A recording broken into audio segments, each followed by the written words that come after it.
Hey everyone, FUNKe here. Welcome to Pastime, the new game mode that's been just released a couple hours ago. It's basically a soccer game mode, but I'm gonna assume none of you have ever played a sport before, so I'm gonna try and explain it as easily as I can.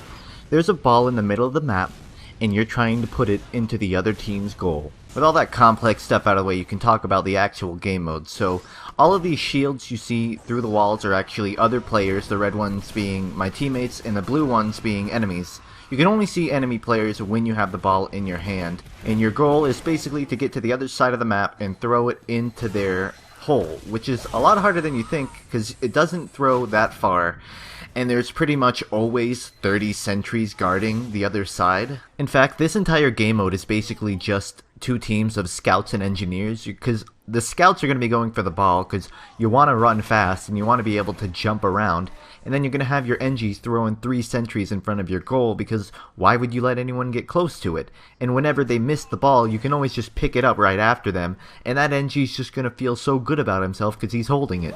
Personally, I found Demo Night is actually really fun in this game mode because there's so many ramps on this map, and there's so many places you can trimp, and if there's a couple scouts, you can usually take them out with a grenade launcher. But when there's like 5 enemy scouts just constantly rushing you around, it's not that fun playing Demo Night because he's basically a counter to the Demo Night. So when in doubt, just go scout.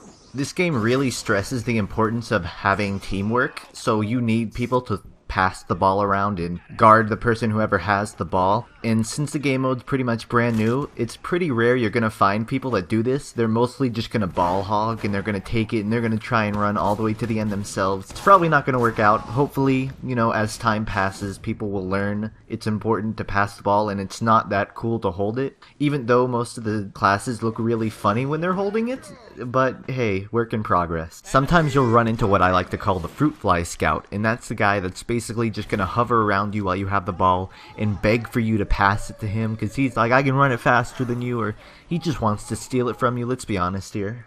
Moving on to some of the problems I have with this game mode, there's 2 types of ball hogs that you'll run into whenever you're playing this. So you could score a single point on this and then just ball hog it until the end and the time runs out, then you'll win by point advantage. Or you could just be that Engie who takes the ball and then doesn't score it even though you're losing, and he's a complete dick and I hope he goes kills himself. I've also seen a lot of people compare this game to Rocket League, which is like a super cool game and you should go like play it right now. But I'm not going to go too far into that because it really isn't that much like Rocket League. You know, they're both like soccer, so obviously there's going to be similarities, but they're 2 different things. You're trying to take the ball, throw it into the other side, you can pass it to teammates and everything. It's soccer, that's what the game is. But basically, first impressions of this game mode, it's fun, it's really cool. If you have like a good team, or like friends in the server. If you're playing with randoms, then it like sucks, it's not that fun. But it's definitely a good thing, and I love it a lot more than I did that Manpower, or whatever it was called. Hey, I look forward to it, and I hope you also look forward to it. What kind of an outro is that?